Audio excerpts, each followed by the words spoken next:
And how do you really get into a hedging position for the foreign exchange kind of a risk? See, typically, whenever we talk about the forex risk, the first thing that comes out for us is identifying the exposure.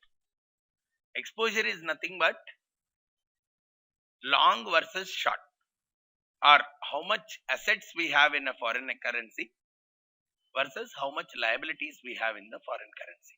Assets are nothing but how many loans you have given from a bank perspective, how many loans they have given for the foreign customers is their asset, how much borrowings they have done, or probably if I look at a typical Indian bank, how much loans they have given to US customers is their asset portfolio. US asset, USD based assets. How much borrowings they have done in USD, their USD based liabilities. So in a particular foreign currency, I'll find out for any person, even for us, right? If I talk about how much investments I have in dollars, investments could be in the real estate there, or could be in the stock markets there, could be the bonds there, whatever, dollar denominated. In dollar denominated, how much of assets I have, and in dollar denominated, how much of liabilities I have, which are borrowings, right? So the net of these two is what we call as exposure for that particular currency, right? So probably if I have properties and all worth $50 million, right? But I have taken the loan in the US market alone. In the US market alone, let's say I have taken a $45 million loan. What I can very well see is I have an exposure of $5 million, which is as good as I have borrowed 45 million in the US market and invested somewhere, which right now has become around 50 million. So my exposure is 5 million positive. That is what we simply call as an exposure. So when we say we are positive, net is we are long in a currency, because I have more in terms of dollars. Dollar assets are more than dollar liabilities for me. That is what we call as we are net long in a currency. The positive is a reflection of being net long in a currency where assets are greater than the liabilities in that particular currency. Now, what is the risk for us? If the foreign currency appreciates, $1 becomes 66 or 67, we are very happy, right? Because my assets are more, my dollar denominated assets are more compared to the dollar denominated liabilities. As a Indian rupee holder, if my domestic currency is Indian rupee, my dollar denominated assets will be more than my liabilities, which means if the dollar appreciates and rupee depreciates, my profit is increasing, right? Because $1 becomes 67, 68. So probably I have $5 million benefit. $5 million into 68 rupees, 70 rupees, 80 rupees what is the benefit which I am going to receive? So when I am having a net positive exposure, the foreign currency appreciation and domestic currency depreciation will actually benefit me to the largest extent. Whereas my risk is the other side.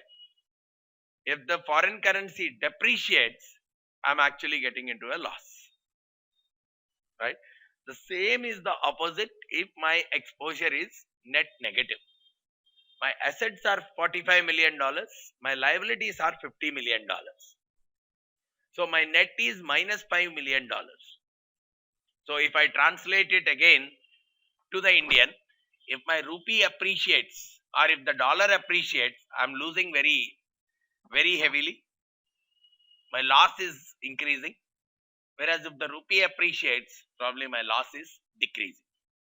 So first thing we have to understand is, for each of the foreign currencies, the way I have to look at the foreign exchange risk is, for each of the foreign currencies, Am I net long on it or net short on it?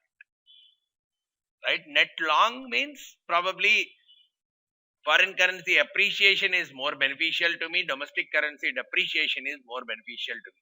The risk is the other side. But if I am net short on any currency, we have to do this exercise for each and every currency where we have either borrowings or lendings. Right? Investments or borrowing. So here in this case, if we are net short in a particular currency, obviously the domestic appreciation is good, foreign depreciation is good. But as a risk, right, we are not talking about profitabilities and all here. We are more of a risk management professional. So the intention is to reduce the risk. Both of them are risky only. In both cases, on one side there is a profit, the other side there is a possibility of a loss. So in both cases there is a possibility of a risk. So our intention is always to mitigate that risk altogether by doing some kind of mechanism. The hedging strategy will look at it. But by getting into some kind of a mechanism, our intention is to reduce our total exposure. Now, where all the forex risk can come, one, your assets are more than the liabilities in the foreign currency, or look at your purchases. See, this year you have purchased more in foreign currency, which is again adding up as an asset. I mean, if you literally translate it into the balance sheet language, any purchases you are making, if they are a long-term kind of purchases, they are as good as assets. So, are any expenses you are incurring, or any sales you are doing, they are as good as your liabilities in the long term.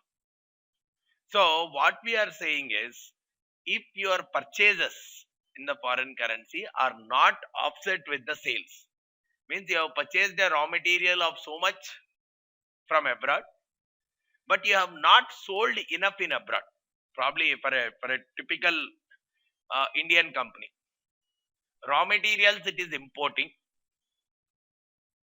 whereas sales it is doing locally.